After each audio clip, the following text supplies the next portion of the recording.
Intrams nga sa school ni grade 7 at saka nga ni Yums, kaya nga kagabi pa lamang ay inihanda ko na kanilang susuotin. Ang sabi ko nga ay wag nang pumasok para naman tipid sa baon, charing. Pero ayaw nilang pumayag, ay yun naman pala ay kasali nga sila sa mga tournament.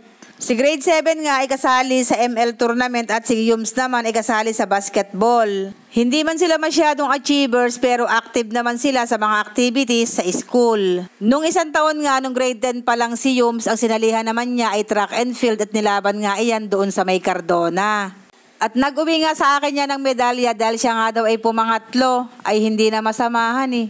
At kinabukasan nga, bali kanina ay naghanda na nga ako ng kanilang aalmusalin. Nagluto nga ako ng San Marino na binatihan ko nga ng itlog.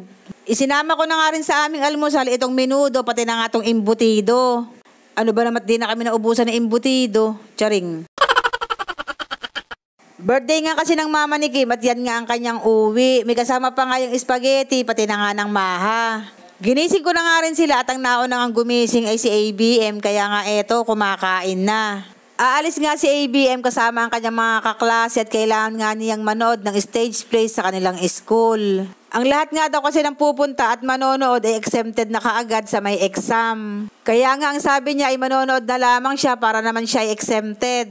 At habang naliligo naman si ABM ay si criminology naman ang nagising. Aalis nga din iyan dahil ngayon nga ang schedule ng kanilang drug test. At dahil ngayon nga ang kanilang drug test ay matik, wala silang pasok bukas. Pagkatapos naman kumain ni criminology ay nagising na nga rin si grade 7 pati nga si Yums. Halos sabay-sabay ko nga lang silang ginising pero itong dalawang ito ay napakahirap talagang gisingin. Dapat talaga pag gigisingin mo itong dalawang to ay hindi mo talaga to iiwanan dahil pag ito'y iniwanan mo ay babalik pa iyan sa pagtulog.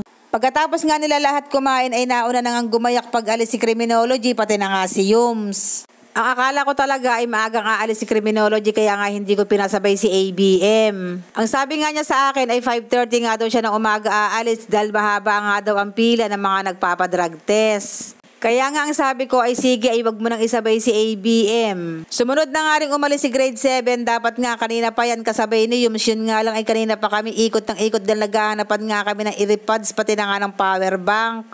Kailangan nga daw niya kasi yon kasi nga diba ML tournament nga nila ngayon. Pero hindi rin naman natuloy yung intrams dahil pinauwi nga sila ng maaga dahil masama nga ang panahon at dumagdag pa nga yung ismag na ibinubuga ng Bulkang Taal.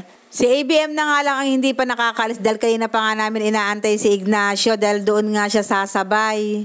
At maya-maya eto na nga dumating si Ignacio at sabi ko nga kay ABM ipakainin muna bago sila umalis. Nung malaman ko nga na hindi maisasabay ni criminology si ABM, ipinachat ko nga si Ignacio at sabi ko nga ay dyan na lamang siya sumabay. At wag na rin kayong magtaka dahil sila naman ay magkaklase at parehas nga silang manonood ng stage play. At pinadaan ko talaga yan dito para nga makasabay ni ABM dahil si ABM nga ay takot na nga sumakay ng bangka.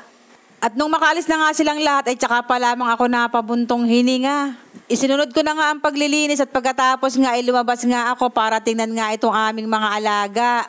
Ay nagpupo at nagwiwi na nga kaya nga kailangan kong linisan. Si criminology at si Yums nga ang tagapaligo at tagalinis ng aming mga aso. At dahil mamaya pa nga sila uuwi, ako na nga ang maglilinis at magpapaligo sa mga aso. Masyado kasing masakit sa ilong ang ihi at pupo, kaya nga eto nililinisan ko na nga sila. Inuna ko nga nilinis tong kulungan at hindi ko na nga rin sila inilabas. Iniisip ko nga rin paliguan sila kaya nga lang ay hindi ko sila mapapaliguan ng sabay-sabay.